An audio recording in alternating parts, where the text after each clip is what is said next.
On today's show, it's a holiday weekend, but there's plenty to discuss with the Atlanta Hawks, including Dyson Daniels, extension talks, EuroBasket, your mailbag questions, and much more. It's coming up right now.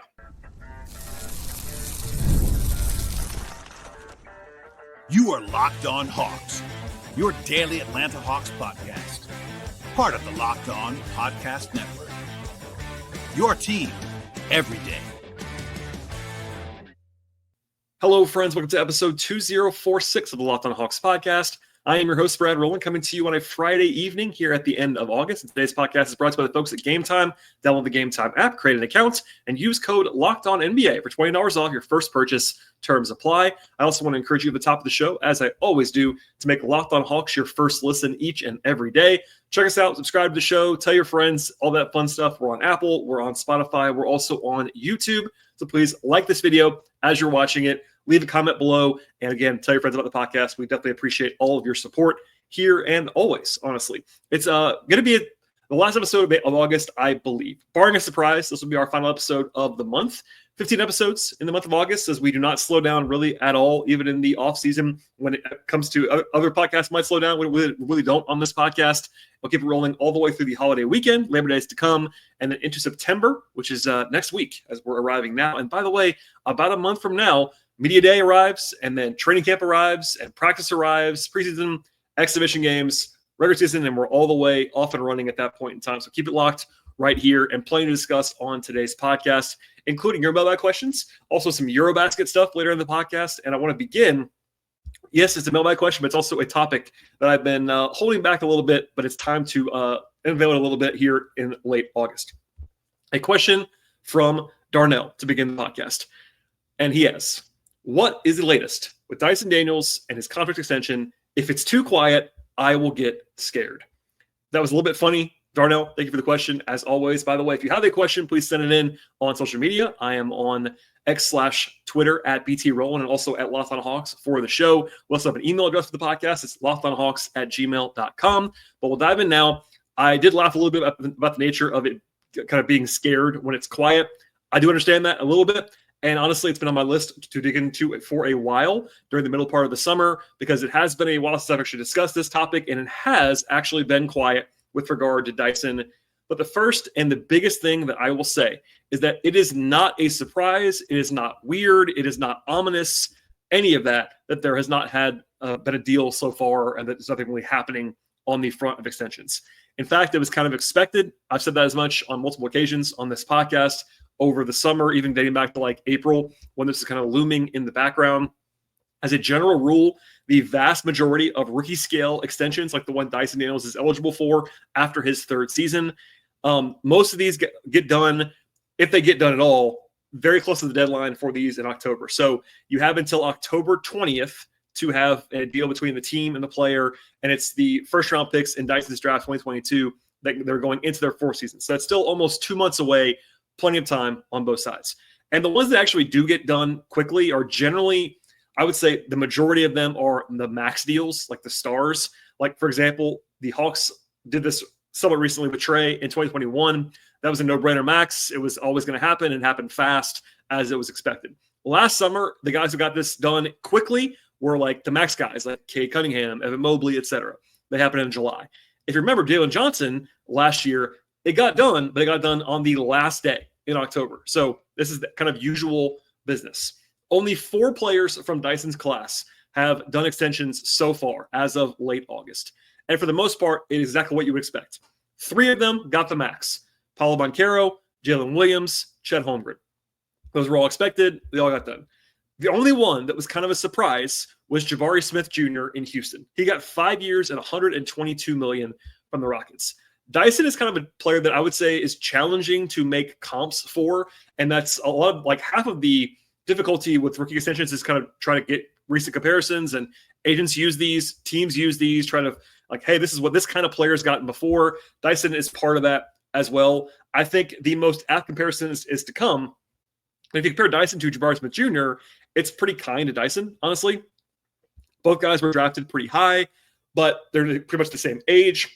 Dyson was the 8th pick in the draft. I know Jabari went a little bit higher, but still, if you're Dyson's agent, it was not a bad thing that Jabari Smith got that deal, because I think if you pointed to things right now and you said who was better last year between Dyson and Jabari Smith Jr., I would say Dyson. I think his agent would say that same thing. I think the Hawks would probably admit that as well. And Smith got $24.5 million for 5 years. That's life-changing money. That's a lot of money for the player, but that's a notable data point. The other big comparisons, though, come from last year's crop, a year ago. Last year, it was kind of an odd thing in that only 4 guys signed for between $15 and $35 million a year. That's a huge, huge gap, but a huge split there. So it was all like these cheap deals, and then it was like this kind of tier. One was Jalen Johnson, who, of course, got 5 for $150, $30 million a year. It's a flat thing for Jalen. One was Jalen Suggs, who we'll come back to, who got basically the same deal as Jalen with a little bit more of a difference in years, but as far as like up and down, but same reference, 5 for $150. One was Trey Murphy from the Pelicans. He got 4 years and $112 million, which is $28 million a year.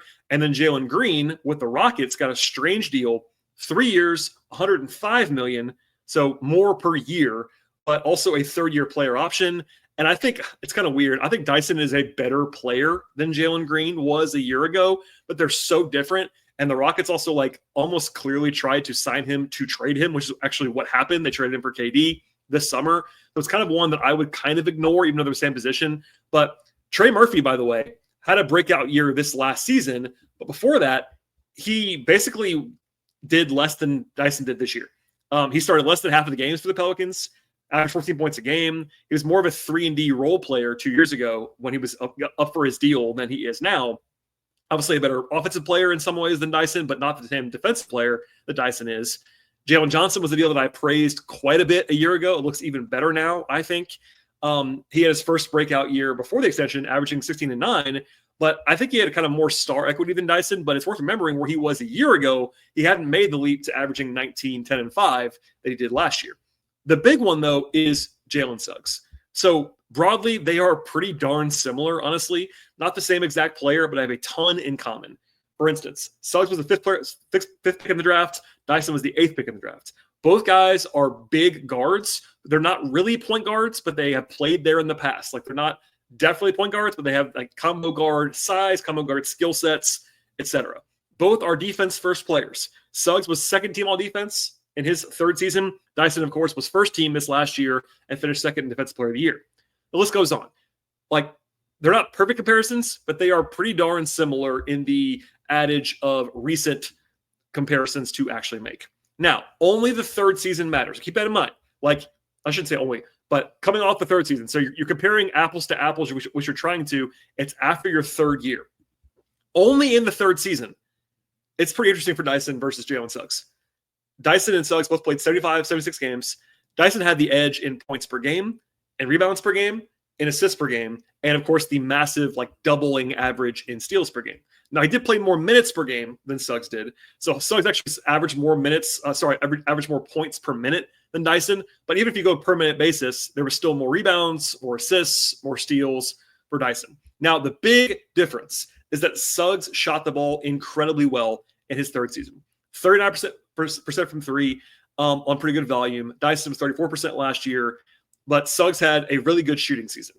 And I will say this. I do think Jalen Suggs is a better shooter than Dyson, for sure. I will also say I think the consensus is he was not as good of a shooter as he was that season when he shot that way. For example, for his career, and this includes that third breakout season, Jalen Suggs is at 32.9% from three, including that year. First 2 years, 27%. So, like, the first 3 years alone, they're almost the same three-point shooting on the whole for the 3 years. 33.3% for Jalen and 32.7% for Dyson Daniels. So pretty similar there, even if you were to believe, and I'm sure Orlando did believe, in the shooting step forward that Suggs did. So that's some detail, but I'll just broadly say I'm not saying Dyson's going to get, or that he even should get, 5 for 150. I'm not saying that. I repeat, I'm not saying that. But I think Dyson's agent should and probably will go into the conversation with the Hawks using that as a starting point. Whether Ansi and the Hawks buy that and kind of use that as a comparison, different story. I think this has already been pretty evident to me, and I think it's even more so behind the scenes, but even publicly, Ansi is very practical, very process-driven, pragmatic. He's not going to just give Dyson money if he doesn't believe the comparison is what it is. He'll do it if he thinks it's the best interest of the Hawks. The cap is not rising quite as fast either as it might have been projected to a year ago. That stuff matters. And Ansi absolutely knows, by the way, that his owner has a record long of never, ever paying the tax. Now, he may not say that publicly, but he knows that. And like it or not, and I know Hawks fans shouldn't like it, but like it or not, Ansi would be smart to operate with that understanding that maybe Tony will pay it eventually. But if you think giving Dyson Daniels $30 million a year or something like that will be untenable for your team building, you can't do it. So all that to say, the last thing I'll add is my own philosophy on rookie scale contracts and extensions. I've shared this before, so forgive me, but my belief is, in short, teams should only give extensions like this, rookie scale extensions, if they think they're actually going to get a very good value. Now, why do I say that? For one thing, you're doing it a year in advance, and you have the power of restricted free agency on your side at the end of the process. There is no risk in Dyson leaving after the season unless you let him leave. You have the choice to match any offer. Teams should probably use that even more than they do. This year, it's kind of happening more, it seems like, with like Josh Giddey and Jonathan Kuminga, Cam Thomas, etc. But also, while I value defense a lot, defense generally does not get you paid the same way that offense does, which applies to Dyson quite a bit. Now, is there a chance Dyson has an awesome year and he gets the 25% max next year? It's possible, but if that happens, that means he probably made a huge leap and you're probably okay matching that deal. More likely, though, he has a similar year to last year, and the risk of him getting the max at that is pretty low. So as the team, as soon as you give an extension a year ahead, you are transferring the risk from the player side to the team side. And that means you need to believe you're actually getting a reason to do that. And that means getting good value on the deal. With Jalen Johnson last year, I thought the Hawks cleared that bar pretty easily, and that proved to be right. Even with the injury he sustained, I think Jalen Johnson would have certainly gotten more this summer than he agreed to last summer. So that was a win on that. But for me, overall, I wouldn't go personally to 5/150 for Dyson right now. Now, if it's literally that deal, the same deal that Jalen Johnson got, the same deal that Jalen Suggs got, I think it'd be fine. I wouldn't be upset about that, but I wouldn't praise it either. I wouldn't give the same kind of A grade that I gave the Jalen Johnson extension. But if Dyson takes like the Jabari Smith deal or something like what Trey Murphy got last year, that's more reasonable. I think that's something you probably would do if you were the Hawks to lock that in and try to get some value out of that. But if you can't, this is important. If you can't, the Hawks should be ready to take it to next summer in free agency. Again, it'd be restricted free agency. I think Ansi is willing to draw a line in the sand, and they should do that if push comes to shove. If Dyson's agent wants $35 million a year, no thanks, that's fine. But and it's also worth noting, and I'll stop this, I promise, these numbers are so big now. And this, I think, happened with Jalen Johnson last summer. Honestly, I'm pretty sure Jalen Johnson and his agent probably knew they were taking a pretty team-friendly deal. But when that is the life-changing money that it is now, like when I started covering the league 10 years ago, 12 years ago, 13 years ago, it was still millions of dollars, but it wasn't like $150 million guaranteed is a quote-unquote bargain. And it's true for Jalen Johnson. If you're Dyson Daniels and you can lock in $100 million American dollars, there's some appeal of that. And if you're the team, you probably should take advantage of that to some degree. That seems more negative, more punitive than I want it to be, but that's part of the dynamic in place. Anyway, all that said, we will see. I think it's going to go down to the wire probably, whether this happens or not, and that means 7 or 8 weeks away. But I like Dyson. I'd be fine paying Dyson. I wouldn't go crazy because, again, you have some team incentives on your side. But, yeah, plenty more to discuss. But for now, it is quiet. But, again, that is a very, very normal thing at this point in August into September, and it will heat back up in probably 4 or 5 weeks as the negotiations begin. By the way, still have a Dyson Daniels player capsule coming in September as well with Glenn Willis, so stay tuned for that. That'll be a fun deep dive into the actual player of Dyson, but he had an awesome year last year. I love Dyson. I was in on Dyson early and looked smart last year going into last season because I was banging the drum for him being a really good prospect before last year, but we'll see, and stay tuned. We'll have much more to come on that front in October, at least in September. We have more of your questions coming up on this podcast, on EuroBasket, ESPN Summer Forecast, and much more in just one moment.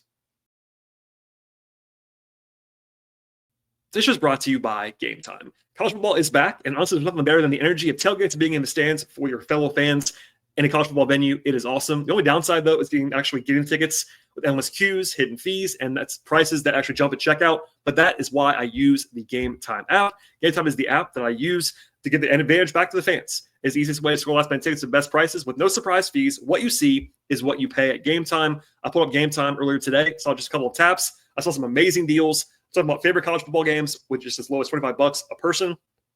And the app at Gametime makes everything super simple for you as well. You can actually see the exact view from the seats before you actually buy the tickets. I also love their zone deals. You pick the section, they pick the seats for you at Gametime, and you save big money. Honestly, it is faster, it's cheaper, and less stressful than any other way that I've bought tickets in the past.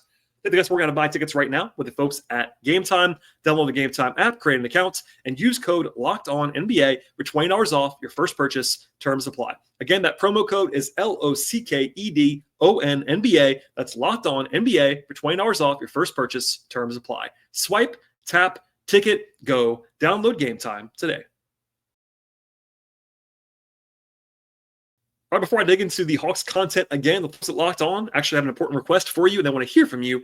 They put together a survey with Locked On to learn more about our listeners on the podcast and make your favorite podcast even better. This is actually your chance to tell us what you like, what you don't like, answer some questions about our advertising, etc. Go to lockedonpodcast.com/survey to get started. Everyone who actually completes the survey will be entered for a chance to win one of 10 $100 Amazon gift cards. Again, that is lockedonpodcast.com/survey. Thank you in advance for helping us out.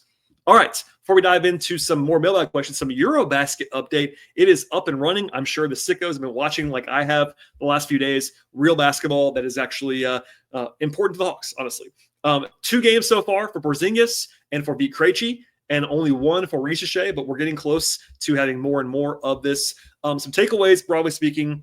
I think that Kristaps Porzingis has actually looked pretty good. The biggest thing for me is that he looks healthy and good physically. There was the mystery of the illness last year. Obviously, the skill set is not really up for debate. The shooting, the rim protection, the offensive creation inside the arc. Very valuable player when he is healthy and good. And he's not shooting the ball super well right now, but I'm not worried about that whatsoever. It's just a small sample size. I thought he was particularly good offensively in the game against Estonia on Friday. He had 26 points on 18 shooting possessions. Very efficient. 7 rebounds. Latvia came back from a big deficit in the game, and he led that charge. I mentioned the 26 points, but the team only had 72. So, he is their go-to guy by a lot. It was a grinded-out physical game. He talked about that afterwards. I thought he defended better in the second half as well. He looked good to me. It was actually a really good data point, I thought, for Kristaps on Friday. Vit Krejci having a tough start to things so far. As a refresher, he's the only NBA player on the Czech Republic roster, so he's getting a lot of attention defensively. He's also shot the ball terribly the first 2 games. He's 1 of 10 from 3 overall. That's not always going to happen. He's been a proven shooter the last couple of years in the NBA. I thought he was fine the first game. He had kind of a rough one today. Had a big dunk over Alperen Şengün, actually. They had a hard fall after that. Maybe got banged up a little bit. Had 4 assists. He looks fine. No worries there. And by the way, as a PSA, I had a 2-part chat about Vit Krejci with Glenn Willis that dropped earlier this week on the podcast. So listen to that one. Tell your friends about the podcast. Watch it, etc. Only 1 game so far for Risacher and France. He didn't start the game, which I think is probably a bad decision by them. But anyway, thought he looked pretty good, honestly. That's been a continuation of the friendlies that he was playing in. He looks physical. He looks bigger to me, stronger, generally speaking, not getting manhandled whatsoever. In 18 minutes, he had 10 points, 2 rebounds, 2 assists, and a steal. He had a big dunk on a cut that made the rounds as a highlight. Had a nice quick release 3 as a corner 3 as well. I thought he looked really good. So that's a good data point, of course, for the young guy coming back for his second season with the Hawks. And by the way, coming up, every team plays 5 group games. So there's plenty more to watch if you're looking for more basketball over the weekend or into next week. I'm recording this Friday night, but if you are listening to this podcast quickly, Vit plays Saturday morning against Estonia, Porzingis against Serbia, and that means Jokic on Saturday as well. Risacher back on the court on Sunday for France against Montenegro. So basketball happening all summer long, really, but at least this couple of weeks for sure with 3 guys from the Hawks. Again, it's Risacher, Porzingis, and Krejci. All right, more questions to get to now. One more here before we get to a break.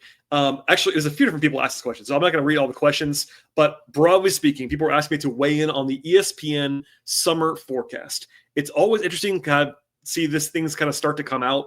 I would say late August, early September is when you start seeing projections and top 100 lists and player rankings. I think at the end of the show, I will be getting into the athletics position rankings. as a question, but this was more of a team-based. There was some player stuff too, but the big one that got the most attention from Hawks fans was that they put out there, and it's more of a panel. It's not one person. You don't really see like the voting tallies, so it's kind of a mystery as to how they get there. But ESPN puts out a summer forecast and basically a projection of both conferences. In the East, the Hawks were tied for 4th in the East with Detroit at 47 wins. That's basically right at their projection, a little bit over. They were 46.5 at FanDuel today, win total wise, so over by a half. But they're, the consensus top 2 in the East right now is the Cavs and the Knicks. That's the case for ESPN.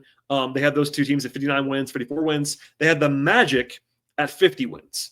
I'll just say as a spoiler alert for me later on this summer when I do some over-under content and preview content, I am lower than that on Orlando. Orlando's going to be pretty good, but 50 wins is more than I will have them for. I'm pretty sure about that. Also, so overall, I'll save a lot of bullets. I did a preview episode with my friend Nate Duncan on the Dunked On podcast. That was, I think, a free to everybody episode that I actually was the first kind of like comprehensive preview that I've done. And I picked a number that's higher than that for the Hawks win total. But I reserve the right to take stock the next 6, 7, 8 weeks about what I want to think about the team. But for now, I would say feeling pretty good about the Hawks. I'm higher than this on the Hawks. They're also tied with the Spurs in ESPN's projection of, quote, which team will make a major leap, end quote. Number 1 on that list, Hawks and Spurs in a tie. Obviously, they improved the roster quite a bit with Porzingis, Alexander Walker, a year more of Risacher, a year more of Daniels, hopefully more health from Jalen, etc. And one thing I will say that's confused me a little bit is that people are talking about the Hawks, not everybody, but as if they were like really bad last year. And while it was a frustrating season and it was not a great season, they did win 40 games despite some pretty awful injury luck. Like Jalen missed 46 games. They had no backup center for the last like 2 months of the season. They made in-season trades. They didn't like make moves to win last year, other than the Dyson move. Like they didn't like add veterans. It was a retooling year. They still won 40 games, and it's like I'm seeing them like talk about like they were like a bottom feeder, and they really weren't. But they are better this year for sure, and it's a meaningful uptick in the roster quality, which means for the first time in a while they have justifiably high expectations. Like they should be, for my money, and we'll get into this much more later on, they are a top 4 team in the Eastern Conference coming into the season, and that should be the expectation. If they fall short of that, unless there's a great reason for it, they should be judged accordingly. So we'll leave it there for now. That's where I am on that. Now, we will get to one more thing on the podcast, and that is the athletics position rankings from my friend Zach Harper, and we'll get to that and more in just one moment.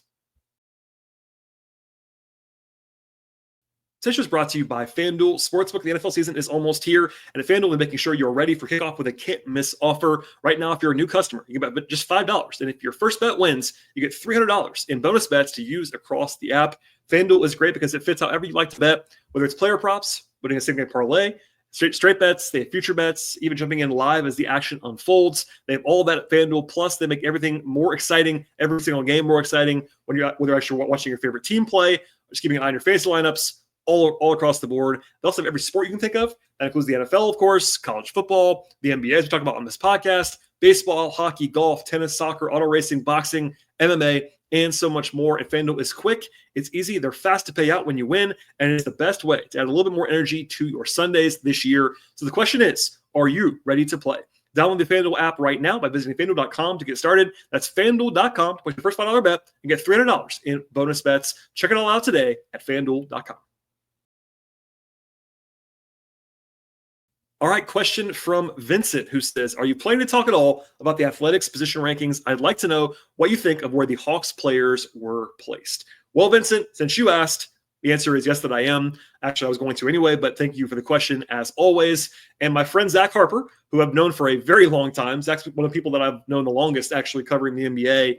He did his position rankings in installments in his newsletter, The Athletic. It's called The Bounce. I would subscribe to that. Check it out.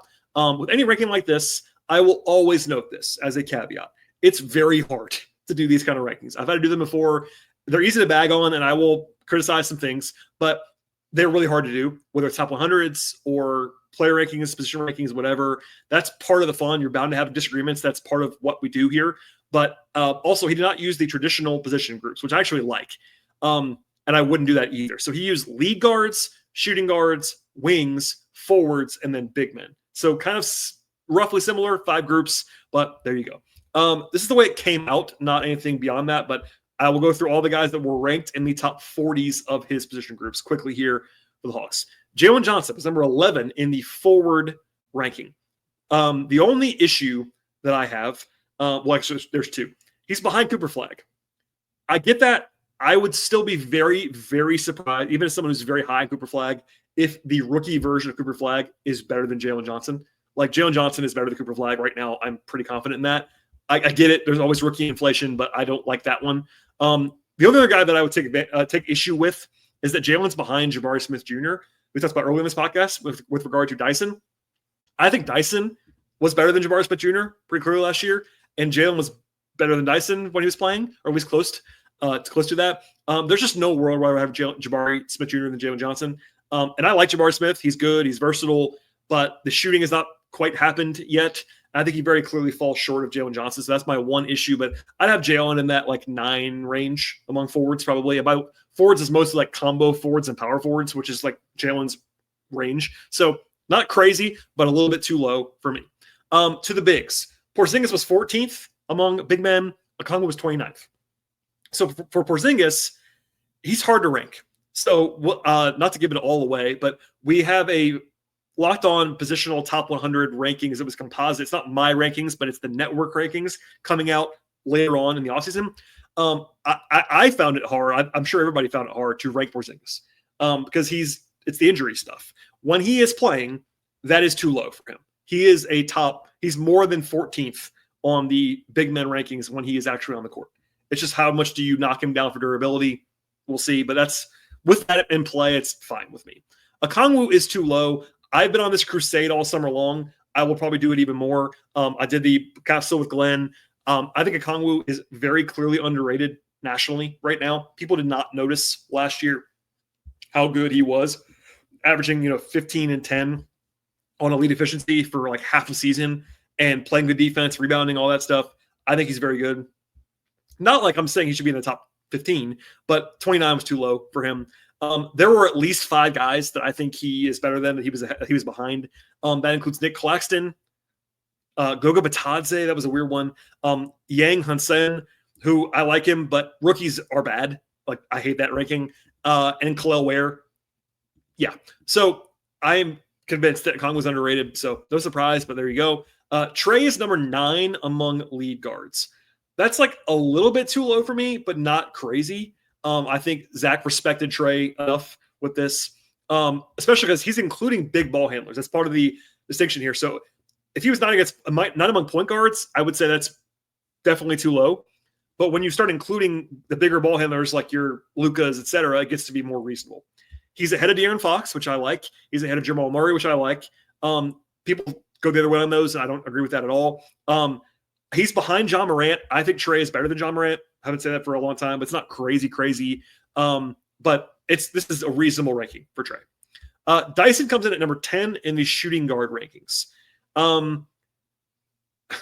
This is fine. This is good, I think, actually, for Dyson. The only guy that I think he's better than for sure, he's behind, is Klay Thompson. Now, Klay is a Hall of Famer, but Klay is not the same guy anymore. Defensively, he slipped. He shot 45% on twos last year. Like, Dyson's better than Klay at this point in time. It is what it is. Luke Kennard's 39th, by the way. That seems fine with me. No real analysis there. Also of note, I would have had Nickeil Alexander-Walker on the same list as Dyson. Now, Dyson's on the shooting guard list. If that's where he is, that's where Nickeil should be. Instead, Nickeil's on the wing list. I think Dyson's almost more of a wing than Nickeil is. If you separated them, I'd actually have Dyson on the wing list and Nickeil on the shooting guard list. But they both should probably be on the shooting guard list. There you go. As for the last one, it's the wings. Alexander Walker's number 28. That's probably a bit low, but fine. There are some guys that I like him more than, like Keldon Johnson's ahead of him. Chris Middleton, who used to be like a star, but is not that anymore. I think both those guys are worse than Nickeil. But it's fairly reasonable. Again, on the wrong list, but that's fine. And then Risacher is another guy that's kind of hard to rank too. So Porzingis for injury reasons, I would say Risacher and like all like second year, like first, second year guys, hard to rank because are you going off what they were last year? Are you projecting growth?